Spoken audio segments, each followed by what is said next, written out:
এটাই মহাপ্রভু চেয়েছিল। মহাপ্রভু এটাই চেয়েছিল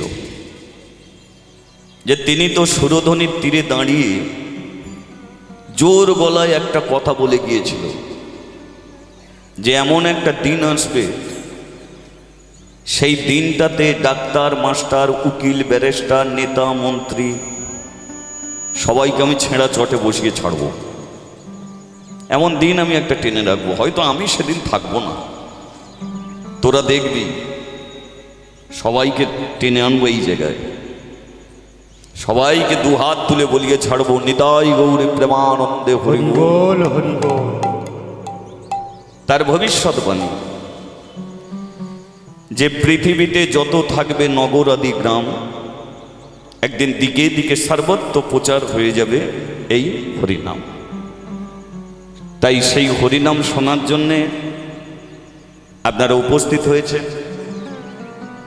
তাই আমার সম্মুখে যারা বসে আছে তাদের আমি প্রণাম করি, যারা দূরে আছেন তাদের প্রণাম করি,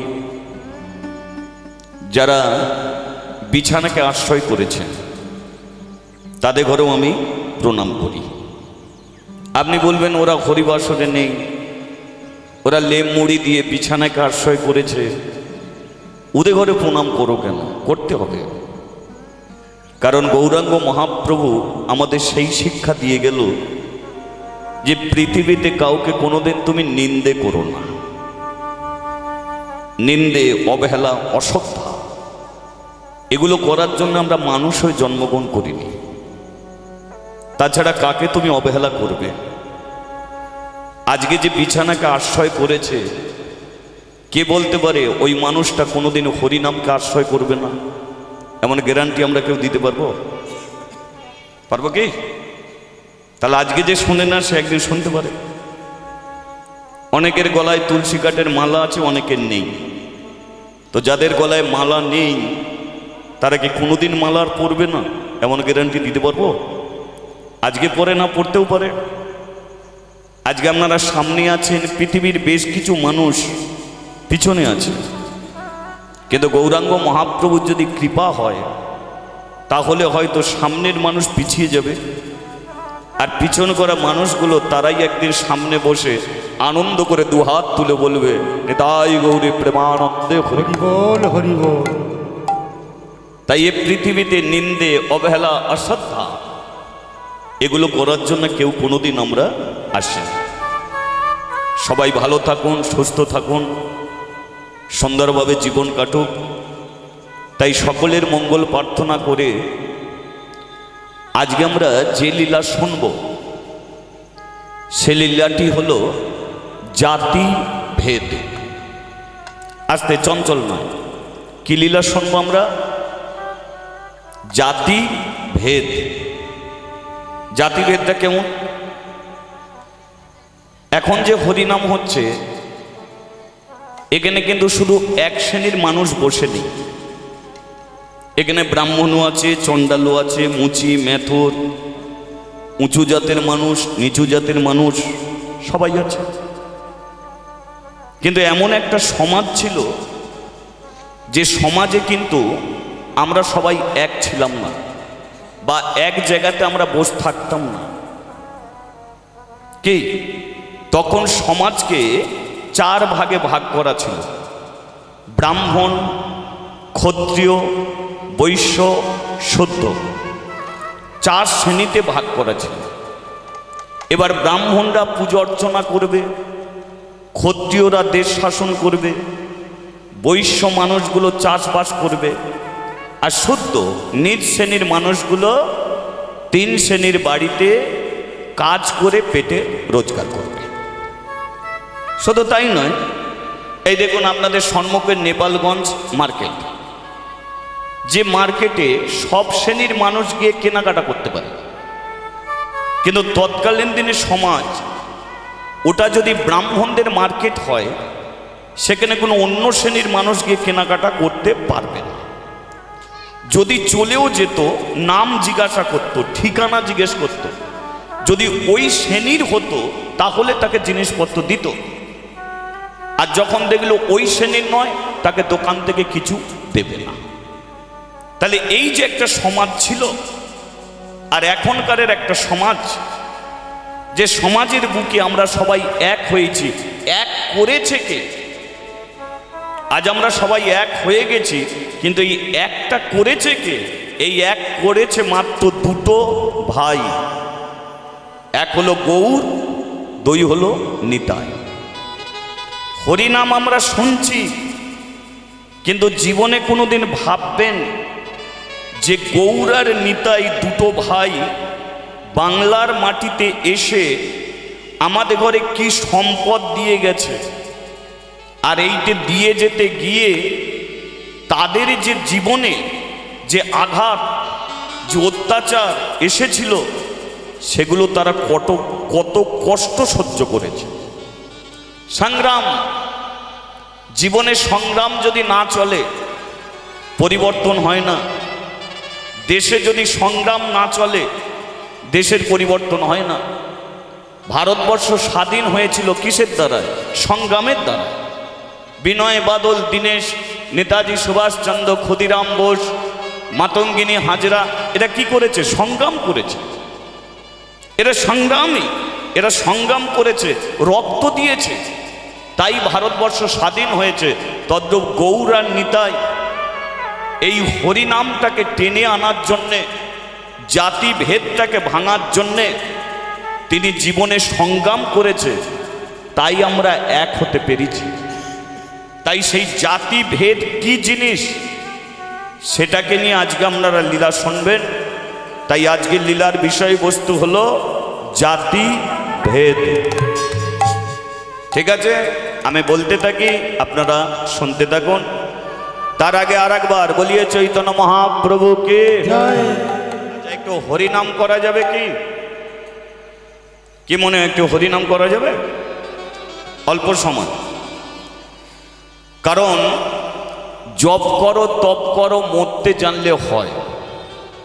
জপ করো, তপ করো, সাধনা করো, ভজন করো, হরিনাম করো, মন্ত্রোচ্চারণ করো, তিলক সেবা করো, মালা পরো, সব করো, কিন্তু মরাটা শিখতে হবে।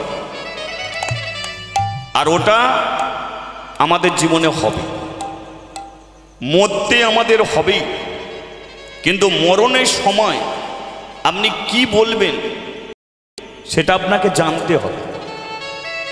মরণের সময় আপনি জোরে জোরে চিৎকার করতে পারবেন না, কারণ আপনার বাক শক্তি বন্ধ হবে, হাত চলবে না, পা চলবে না, শরীর চলবে না, কিন্তু মন আপনার চলবে।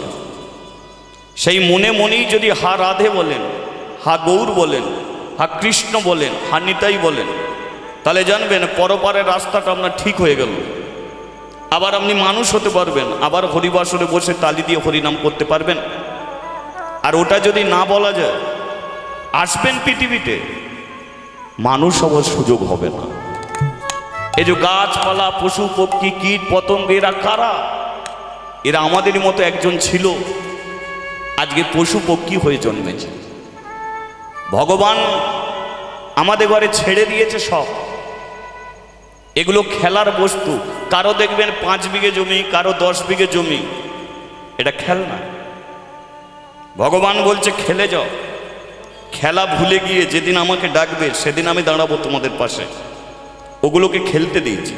যেমন মা একটা ছেলেকে বেশ কিছু খেলনা ধরিয়ে দিয়ে মা কাজ করে তো, কিন্তু মা লক্ষ্য রেখেছে ছেলের দিকে।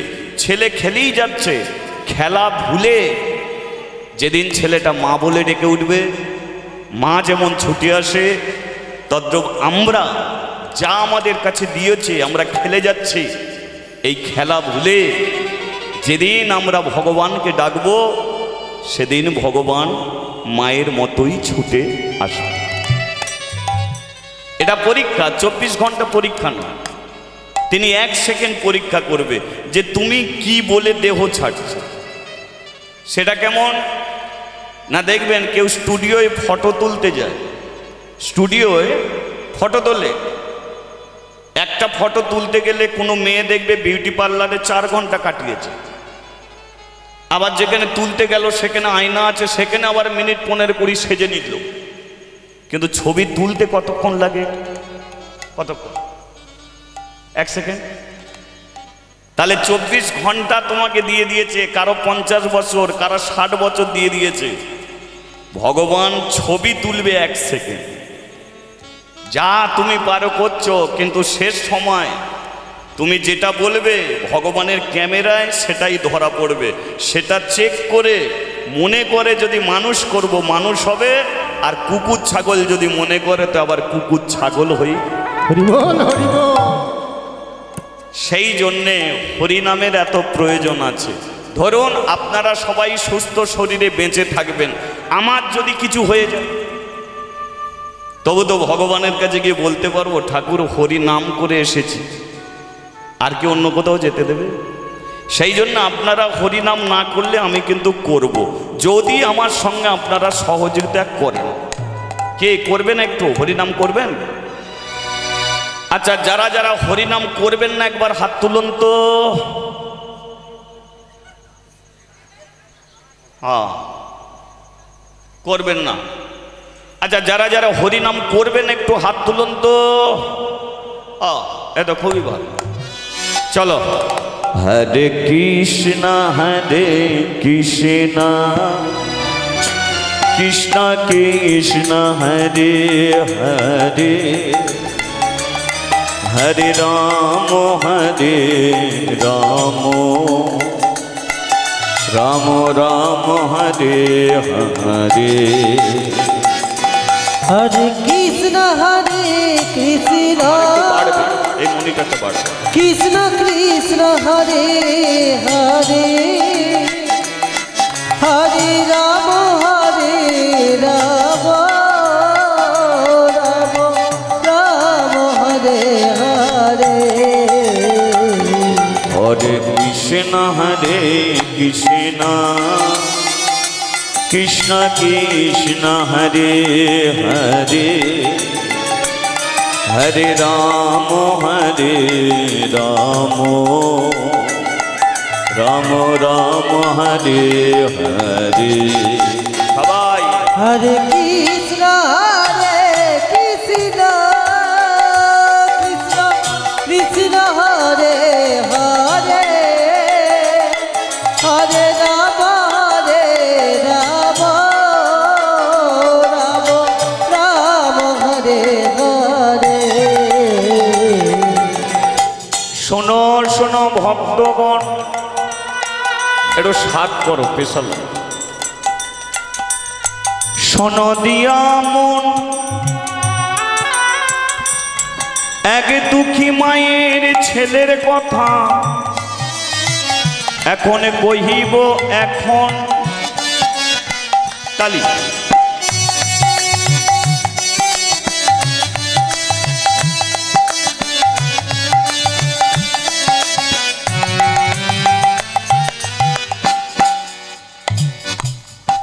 শোনো শোনো ভক্তগণ, শোনো দিয়া মন, এক দুঃখী মায়ের ছেলের কথা কহিব এখন। প্রেমানন্দ নাম তার, কাশী ধামে বাস, ছিল তার একটা জুতোর দোকান, হরি নামে তার আশ। প্রেমানন্দ যার মধ্যে আছে প্রেমের আনন্দ, হরি বল হরি বল। প্রেমানন্দ নাম তার, কাশী ধামে বাস, ছিল তার একটা জুতোর দোকান, হরি নামে তার আশ। আচ্ছা, পরিচয়টা একটু করিয়ে দিই। কাশীর বাজারে একটা জুতোর দোকান, সেই দোকানটা যিনি চালাতেন তার নাম হলো প্রেমানন্দ। বয়স কত? 70। কত বললাম? হ্যাঁ বলবেন, 70। ঘরে আছে তার স্ত্রী, নাম হলো সুধাময়ী। তার বয়স কত? 60। তাহলে প্রেমানন্দ 70, সুধাময়ীর 60। এখন এদের সংসারে নুন আনতে পান্তা শেষ, টাকা পয়সা নেই। এক তো টাকা পয়সার অভাব, তার চেয়ে বড় অভাব কি না 70 বছর বয়স হয়েছে, এখনো পর্যন্ত সে বাবা হতে পারেনি। কিন্তু বাবা হবার যে আশা, সেটাও সে কিন্তু ছাড়েনি। কি 70 বছর বয়স বাবা হতে পারেনি, কিন্তু বাবা হবার যে আশা, সেটাও সে ছাড়েনি। এখন কাশির বাজারে বেশ কিছু 420 ছেলে, তারা দোকানে গিয়ে বলে, ও দাদু, বয়স তো 70 হলো, এক পা তোমার শ্মশানে আছে, এক পা ঘরে আছে। এখন ঘরের পাটা যে কোন মুহূর্তে শ্মশানের দিকে এগুবে তুমি নিজেই জানো না। 70 বছর বয়সে বাবা হবার স্বপ্ন দেখছো, গাছ তুমি বসাতেই পারবে না, ফল ধরবে কি করে বলো তো? তোমার পক্ষে কি আর বাবা হওয়া যায়? এক কাজ করো, আমরা তো এতগুলো ছেলে, এদের কাউকে একজনকে ছেলে বানিয়ে নাও, তার নামে জুতো দোকানটা লিখে দাও, আর তুমি বাড়ি চলে যাও, বাড়ি গিয়ে হরিনাম করো, আর আমরা দোকানে একটু তাস খেলবো, একটু আড্ডা মারবো, একটু গেঁজা খাবো। তার মানে 420 ছেলেদের শুধু জুতো দোকানটা হাতিয়ে নেবে। কিন্তু প্রেমানন্দ বলে, তোরা যাই বলিস তাই বলিস, বাবা আমি হব। এখন বাবা হবে বলে ভারতবর্ষে যত তীর্থ আছে চারিদিকে ঘুরে ঘুরে বেরিয়েছে। যেখানে উঁচু ঢিবি দেখেছে, জড়িয়ে ধরে বলেছে আমাকে পুত্র দাও। ভগবানের চরণে মাথা ঠুকে বলেছে আমাকে পুত্র দাও। গাছকে জড়িয়ে ধরে বলেছে পুত্র দাও। এই করতে করতে 70 বর্ষ। আজ প্রেমানন্দ জুতোর দোকানে বসে মনে মনে ভাবছে, এটা তো দাসপাড়া, আর পাশের গ্রামটা হলো ব্রাহ্মণপাড়া। তাহলে এটা দাসপাড়া, পাশের গ্রামটা হচ্ছে ব্রাহ্মণপাড়া।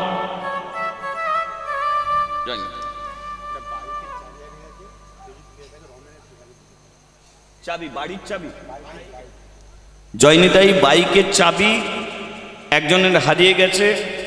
কেউ যদি পেয়ে থাকেন, ওখানে রমেনের দোকান আছে, রমেন তো নাকি, রমেনের দোকানে দিয়ে যাবেন, ঠিক আছে? আচ্ছা কি বলছিলাম, তাহলে এটা দাসপাড়া, পাশের গ্রামটা ব্রাহ্মণপাড়া। শুনেছি ব্রাহ্মণপাড়ায় একটা রাধা গোবিন্দ পুরাতন মন্দির আছে। তা আমি তো সব জায়গায় মানত করেছি, ওই ব্রাহ্মণপাড়ার পুরাতন মন্দিরে আমি কোনোদিন যাইনি। আজকে শেষ বয়সে আমি শেষ মানত করব, আর আশা করব না, এটাই শেষ।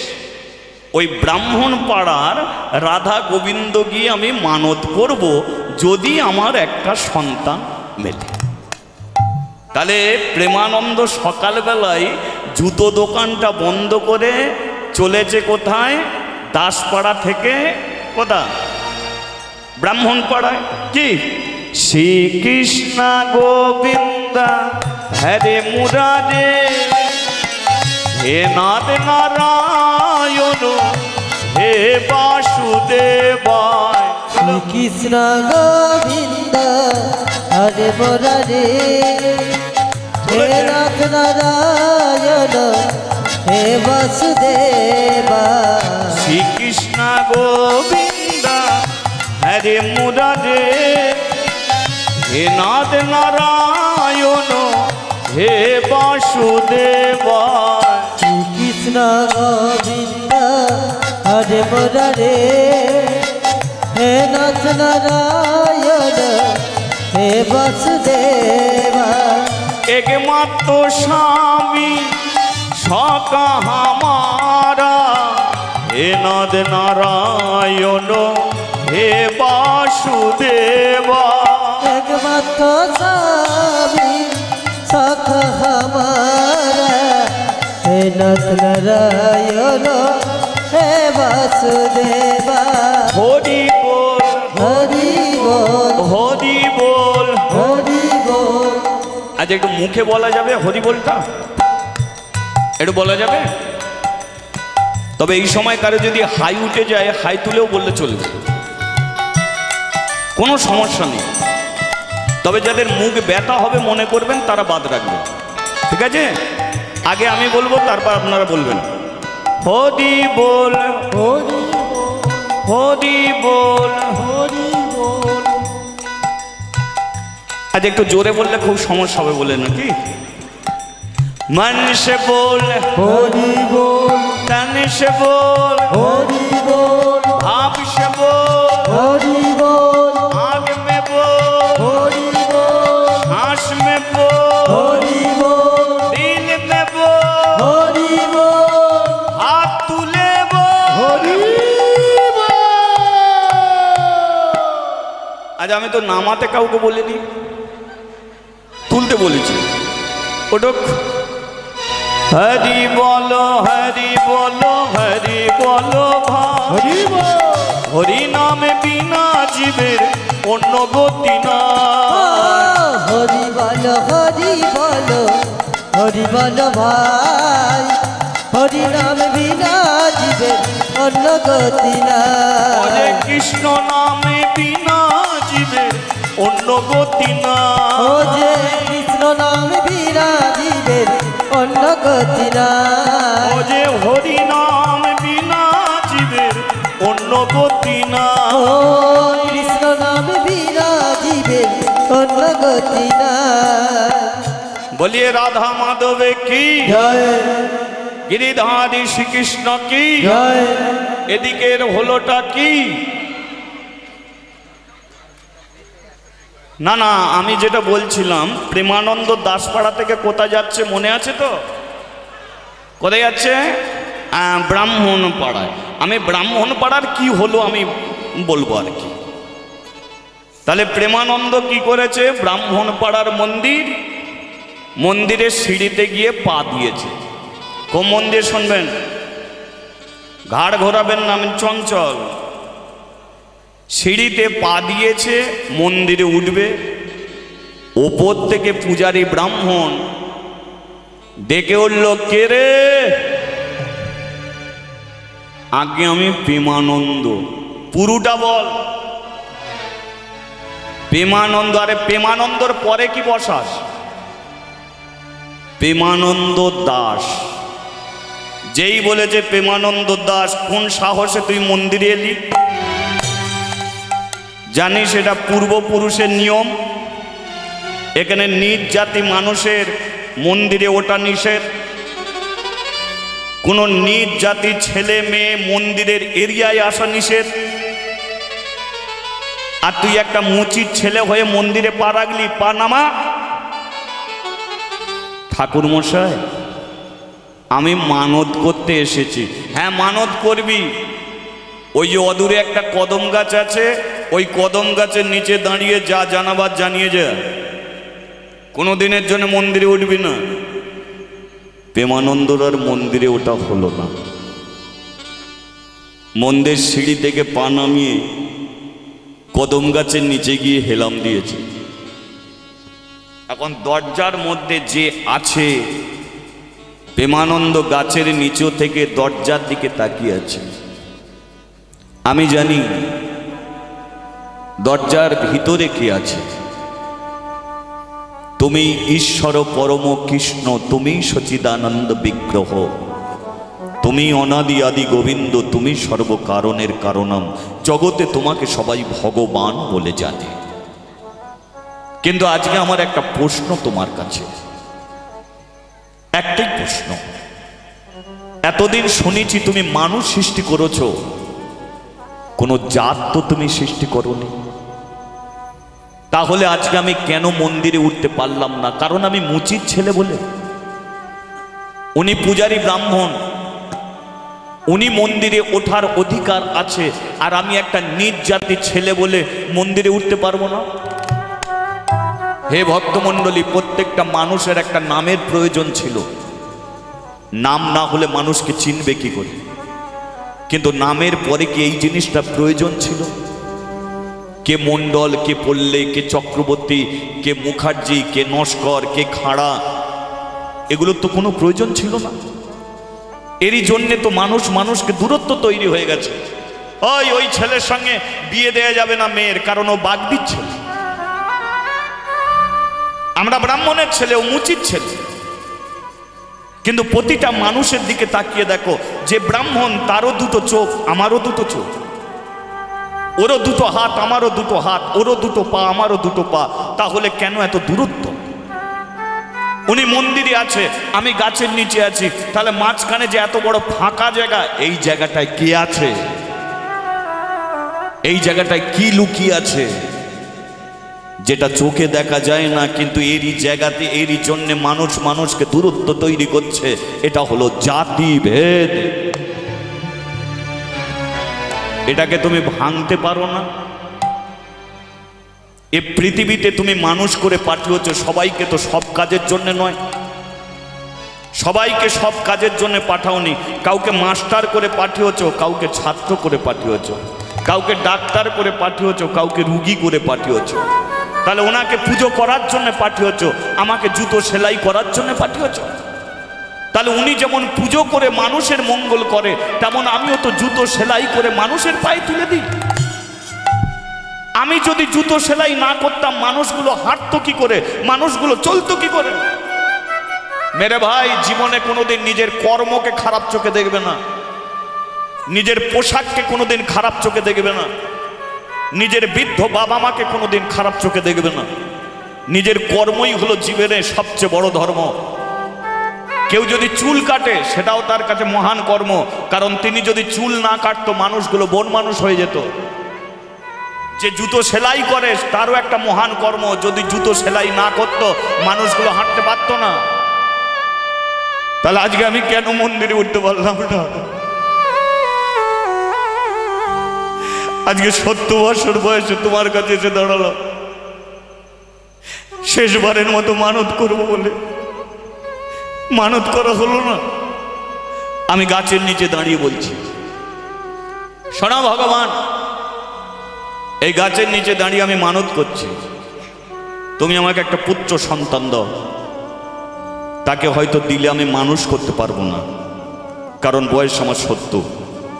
মানুষ করার আগেই হয়তো আমি মরে যাব, কিন্তু আমি কথা দিলাম, তুমি যদি আমাকে সন্তান দাও, তার বয়স যখন 5 বছর হবে, আমি কথা দিলাম, তোমারই এই মন্দিরে মুচির ছেলেটাকে আমি দান করে যাব, দান করে যাব, আমি দান করে যাব।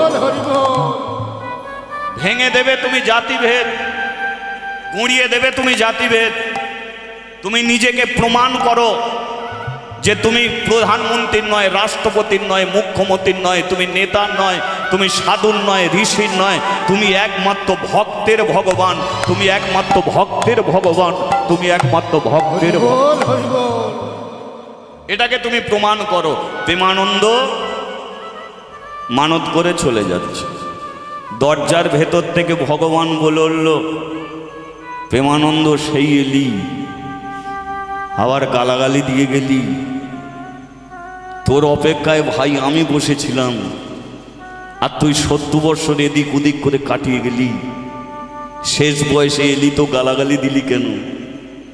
দোষটা কি আমি করেছি? আগে আমার কাছে এলিনি কেন? মেরে ভাই, অনেক মানুষ এই ভুলটা করে। ঘরে দুটো জ্যান্ত ভগবান আছে, ঘরে দুটো জ্যান্ত ভগবান আছে, তাদের দিকে না তাকিয়ে বৃন্দাবনে গেছে, গয়া গেছে, কাশী গেছে, মথুরা গেছে, জগন্নাথ মন্দিরে গেছে, 100% গ্যারান্টি কোনো তীর্থের ভগবান তাদের দিকে ফিরেও তাকাবে না। আর ঘরের জ্যান্ত দুটো ভগবানকে যদি সেবা যত্ন করতে পারো, তাহলে কোনো তীর্থে তোমাকে যেতে হবে না। তাহলে ঘরের দুটো জ্যান্ত ভগবান কে? মা, এক হলো তোমার বাবা, 2 হলো মা। মিলিয়ে নেবে কথাগুলো। একজন 32টা নাড়ি ছিঁড়ে 10 মাস 10 দিন গর্ভে ধারণ করে একটা ছেলেকে জন্ম দিল, সেটা ঠাকুর ঘরের ভগবান না তোমার ঘরের ভগবান? যে তোমাকে স্তনদুগ্ধ দিয়ে প্রথম খাবার তোমার মুখে তুলে দিল, সেটা ওই ভগবান না তোমার ঘরের ভগবান? যে অক্লান্ত পরিশ্রম করে তোমার পেটে অন্ন তুলে দিচ্ছে, সেটা কোন ভগবান? ওই ভগবান নয়, ঘরের ভগবান। যে তোমাকে হাঁটা শিখিয়েছে তোমার ঘরের ভগবান, যে তোমাকে চলা শিখিয়েছে ঘরের ভগবান, যে তোমার বই খাতা পেন কিনে দিয়েছে ঘরের ভগবান। এবার ওই ভগবানে, এবার ওই ঘরের ভগবানের চুলের মুঠি ধরে বার করে আর পেটে লাথি মেরে যদি বৃন্দাবনে গিয়ে গোটা মালা পরে বসে থাকে, 100% গ্যারান্টি ভগবান কোনোদিন তার দিকে ফিরেও তাকাবে না। আর ঘরের ভগবানকে শ্রদ্ধা ভক্তি করলে তোমাকে বৃন্দাবনে, গয়া, কাশী, মথুরা যেতে হবে।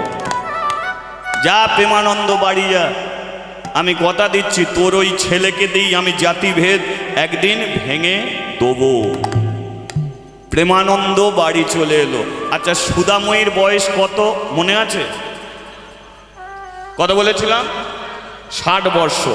20 বছরের মেয়ে মা হতে দেখেছেন, 30 বছরের মেয়ে মা হয়, 40 বছরের মেয়ে মা হতে দেখেছেন, কিন্তু 60 বছরের মেয়ে দেখেছেন মা হতে? আচ্ছা বলুন তো, এই গ্রামে কোনো একটা মেয়ে যদি 60 বছরে পেটে বাচ্চা ধরে, তাহলে কলের ধারে গিয়ে মেয়েরা কার কথা বলবে? ঘাটের ধারে কার কথা হবে? চারিদিকে ওইটা নিয়ে আলোচনা হবে না মা? এখন সুদাময়ী যখন 60 বছরে মা হয়েছে, তখন ওই গ্রামের মধ্যে একটাই কানাকানি চলছে, শুনেছিস 60 বছরের বুড়ি কি করে পেটে বাচ্চা ধরে বলতো? ই যেন কি যুগ পড়লো রে ভাই! কি চারিদিকে কানাকানি হবে না? সমাজ তো ওই জায়গায় দাঁড়িয়ে আছে, তাই না? একটা ভালো জিনিসের জন্য চর্চা কম হবে, আর গ্রামের মধ্যে কিছু একটা নোংরা ঘটনা ঘটুক, তাই না? ছেলে বউ নাতি নাতনি সবাই জেনে যাবে, বাচ্চা বাচ্চা ছেলে পর্যন্ত জেনে যাবে গ্রামে এমন একটা নোংরা জিনিস ঘটেছে, প্রমাণ নিয়ে নেবে। তুমি চায়ের দোকানে বসে সাজিয়ে সাজিয়ে মিথ্যে কথা বলবে, দোকানদার বলবে ও দাদা কি কথা শোনালে, চা খাও, পয়সা দিতে হবে। আর সত্যি কথা বলবে, ভাই অনেকক্ষণ চা খেয়েছিস, কেন বক বক করছিস, জানা শুনবে কি? সত্যি কথা বললে শুনবে না। তদ্দ মানুষ পরচর্চায়, পর নিন্দা নিয়ে মানুষ মেতে আছে। তাই সুদাময়ী 60 বছরে মা হয়েছে, প্রথমে একটা গ্রামের মানুষ জেনেছে, 10খানা গ্রামের মানুষ জেনে গেছে যে একটা 60 বছরের বুড়ি মা হয়েছে। সবাই অপেক্ষা নিয়ে বসে আছে, দেখি কবে ছেলে জন্ম দেয় আমরা দেখতে। তাহলে একটা বিশেষ আকর্ষণীয় দিন, ছেলে কবে জন্ম নেবে অপেক্ষা নিয়ে বসে আছে। প্রেমানন্দ একদিন জুতোর দোকানে চলে গেছে, আর সকালবেলায় ঘর থেকে একটা শব্দ উঠছে, ওয়া ওয়া ওয়া। যেই শব্দ উঠেছে, প্রথমে গ্রামের মানুষগুলো লাইন দিয়েছে, 10খানা গ্রামের মানুষ সুদাময়ীর ছেলেকে দেখতে আসছে। আর একটা কালো মতো বাচ্চা ছেলে 5 বছরের, লক্ষ্য করুন, একটা পিচ রাস্তা যে কালো তার চেয়ে বেশি কালো, একটা 5 বছরের ছেলে জুতোর দোকানে গেছে, গিয়ে বলছে এই প্রেমানন্দ। আচ্ছা, প্রেমানন্দর বয়স কত বলেছিলাম? 70। আর যে ছেলেটা তার নাম ধরে ডাকছে তার বয়স কত? আচ্ছা, একটা 5 বছরের ছেলে যদি 70 বছরের বুড়োর নাম ধরে ডাকে, আপনারা কি বলবেন? প্রেমানন্দ বলে তোর জ্ঞানগম্য নেই, আমি তোর বাবার চেয়ে বড়, আর তুই একটুখানি ফচকে তুই আমার নাম ধরে ডাকছিস, এটা কি তোর শিক্ষা? একটা ভারতবর্ষের একটা শিক্ষা আছে, সংস্কৃতি আছে। দেখবেন গরুরও সংসার আছে, ছাগলেরও সংসার আছে, কুকুরেরও সংসার আছে, মানুষেরও সংসার আছে। কিন্তু মানুষের সংসারে দেখবেন একটা সংস্কৃতি আছে। সংস্কৃতি কোনটাকে বলবেন? কোনটা সংস্কৃতি বলবেন? আপনি বসে আছেন, আপনার পাশে একজন দাঁড়িয়ে আছে, আপনার কর্তব্য, ভাইরে ঠান্ডার দিনে দাঁড়িয়ে আছিস কেন, আয় না পাশে এসে বস না, 10 মিনিট শুনিস, 20 মিনিট শুনিস, তা এত কষ্ট করে দাঁড়িয়ে দাঁড়িয়ে শোনার কি আছে? বস পাশে, একসঙ্গে হরিনাম শুনি। এটা হচ্ছে সংস্কৃতি।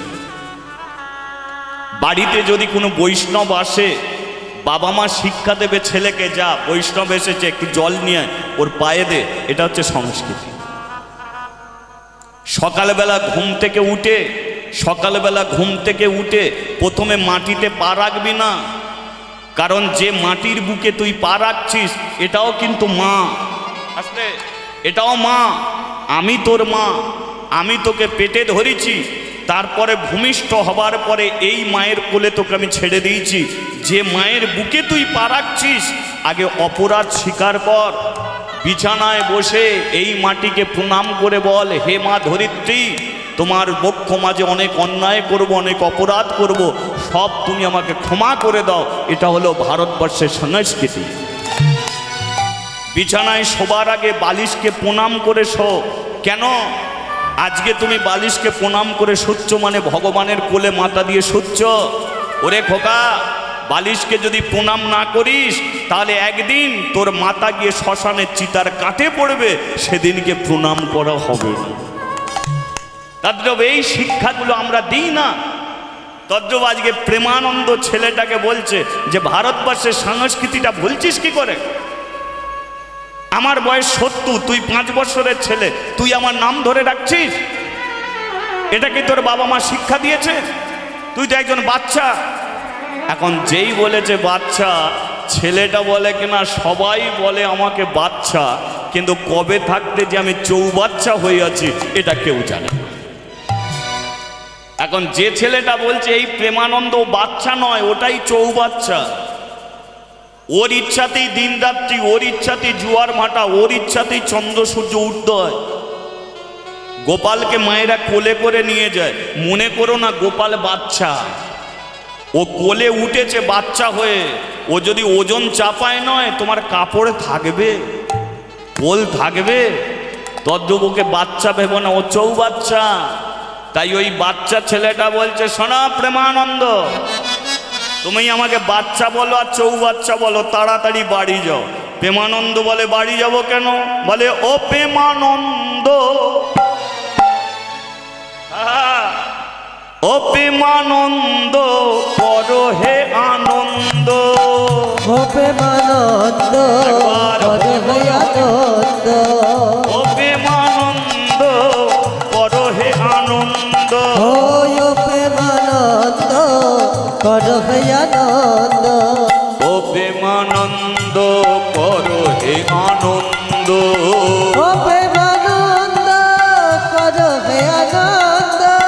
ও প্রেমানন্দ, করো হে আনন্দ। ও প্রেমানন্দ, করো হে আনন্দ। প্রেমানন্দ বলে আনন্দর কিছু কারণ থাকে। তাহলে আমি যে সকালবেলা দোকান খুলেছি, আমি যে বাড়ি যাব, কেন বাড়ি যাব? আনন্দটা কিসের জানো না? এসেছে এসেছে সে এসেছে, এসেছে এসেছে সে এসেছে, এসেছে এসেছে সে এসেছে, এসেছে এসেছে এসেছে এসেছে সে এসেছে, এসেছে এসেছে সে এসেছে, এসেছে এসেছে সে এসেছে, এসেছে এসেছে সে এসেছে। আরে এলোটাকে যার লাগি প্রাণ পরে আনে চান, ও যার লাগি প্রাণ করে আনে চান। 70 বছর বয়সে ব্রাহ্মণ পাড়ায় গিয়ে তুমি যে মানত করে এসেছিলে, সেই ভগবান তোমার ঘরে আলো করে একজনকে পাঠিয়ে দিয়েছে। তুমি যেমন অপেক্ষায় ছিলে আমার ঘরে কে আসবে, এতদিন পরে সে তোমার ঘরে চলে এসেছে, এসেছে এসেছে সে এসেছে, এসেছে এসেছে সে এসেছে। ও এসেছে এসেছে সে এসেছে, এসেছে এসেছে সে এসেছে। যার লাগি প্রাণ করে আনে যান, ও যার লাগি প্রাণ করে আনে যান, যার লাগি মন করে আনে যান, ও যার লাগি মন করে আনে যান। এসেছে এসেছে সে এসেছে, এসেছে এসেছে সে এসেছে। ও এসেছে এসেছে সে এসেছে, এসেছে এসেছে সে এসেছে। প্রেমানন্দ বলে আমি তো কিছুই বুঝতে পারছি না, কেন বারবার খালি তুই সোজা বাংলায় বল। এবার বাচ্চাটা সোজা বাংলায় বলছে, তুমি বাবা হয়েছ, বাবা হয়েছ, বাবা হয়েছ, তুমি বাবা হয়েছ, তুমি বাবা হয়েছ, একবার বাবা হয়েছ, বাবা হয়েছ, তুমি বাবা হয়েছ। বাবা বাবা। বয়াকা কি? বয়াকা, বয়াকা কিন্তু বাবা নয়, বয়াকা বা, আর একটা বয়াকা বা, দুটো বাকে যোগ করলে বাবা। এবার বা মানে কি? বা মানে হচ্ছে সুন্দর। যেমন দেখবেন সব জায়গাতে আপনি বা বলবেন না। এই যে দুর্গা ঠাকুর হয়, দুর্গাকে তো দেখতে যায় না, প্যান্ডেল দেখতে যায়। অনেক ছেলেরা কলকাতায় যায় প্যান্ডেল দেখতে, তা সব প্যান্ডেলে গিয়ে কি বা বলে? কোনো প্যান্ডেলে দাঁড়িয়ে বলে এটা একটা প্যান্ডেল হয়েছে, সরকার থেকে এত টাকা পেল আর এই প্যান্ডেল করেছে, ও জায়গায় বা নেই। আবার কোনো জায়গায় দাঁড়িয়ে বাহ এরা সাজিয়েছে কি, যেমন এখানে বা, আমি যেমন এখানে যেমন এলাম তখন বাহ দারুণ সাজিয়েছে, তাহলে বা মানে কোনটে? সুন্দর কি, বা মানে সুন্দর। তাহলে এবার ছেলেটা বলছে, ও প্রেমানন্দ তুমি বা,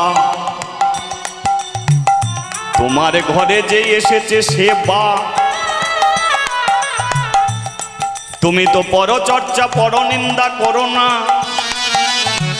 সর্বদাই তুমি হরিনাম করো, তাই তুমি সুন্দর, তুমি বা।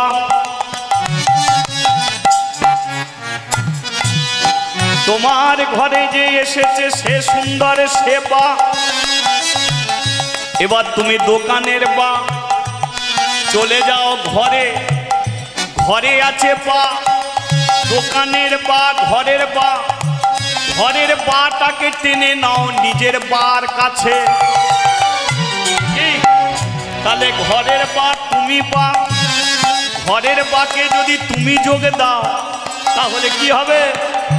তুমি বাবা হয়েছ, বাবা হয়েছ, বাবা হয়েছ, তুমি বাবা হয়েছ, তুমি বাবা হয়েছ, বাবা হয়েছ, বাবা হয়েছ, তুমি বাবা হয়েছ, তুমি বাবা হয়েছ, তুমি বাবা হয়েছ, তুমি বাবা হয়েছ, বাবা হয়েছ।